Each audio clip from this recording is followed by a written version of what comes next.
So, how can we help raise consciousness at this time with all of the war and stuck human programming? Well, it starts with you. It starts with each person. That's all we can do, really, is to raise our own consciousness. That's what we're responsible for. That's what we can do. And so it starts there. Jesus is always saying we're always having the right experience. The news is terrible, and yet we are always having the right experience.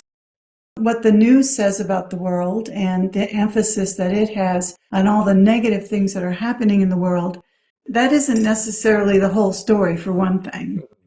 And yes, there are wars. There have always been wars because that's how the ego deals with disagreements and differences. Some souls are learning about war. Those of us in Sedona, for instance, aren't learning about war so much. We're learning about other things, So, wherever you're at, whatever your experience you're having is the right experience. And there are beautiful, amazing, peaceful experiences in this world too. And you can create that. A lot of that has to do with your consciousness. You can just be grateful that life hasn't delivered a war on your doorstep and do the best you can to be happy and to make those around you happy and to do good work and to serve others and live a good life. You can't take everything on as your burden, and that's just going to bring down your vibration. So do what you can, but also, let other people do what they're here to do. There are people who are meant to be peacemakers. There are people who are war makers. There's all sorts of things going on. They're making their choices. They're learning from them. And that's okay. Let everybody have the experience they're having, and you do what you feel you need to do in this world to make a positive difference and what you can.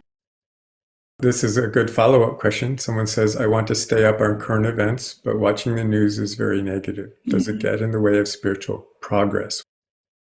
I say limit it. Limit how much news you take in. Yeah. Yeah. Several years ago, a lot of it's opinions. Most of it. Yeah, most of it's talking heads opinions. There's so much you don't need.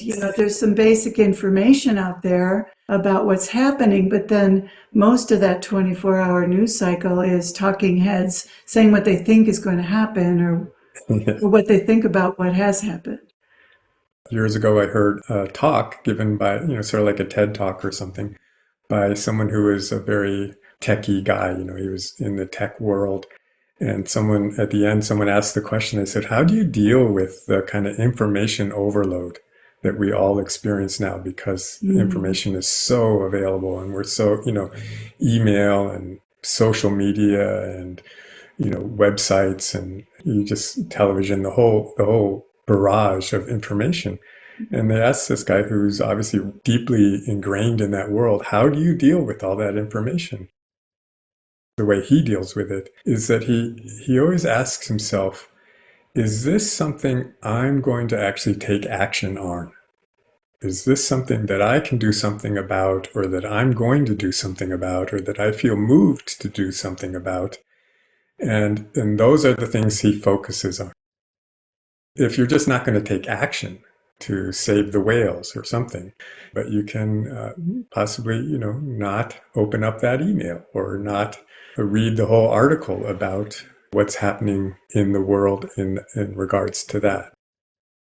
Some things, of course, may be things that you're very passionate about, like possibly raising the consciousness of the world. And so you can focus on those actions, those activities, those sources of information, sharing and expressing them yourself. Yeah, I think we do have to be careful not to waste too much time on all the information that's out there, that's available to us.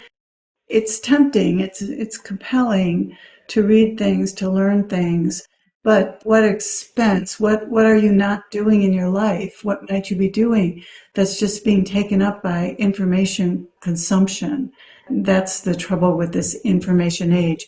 It's amazing that we have so much access to information, but it really can suck the time out of our lives, and we find ourselves living in a world of other people's opinions and ideas, and it's just not a healthy balance then.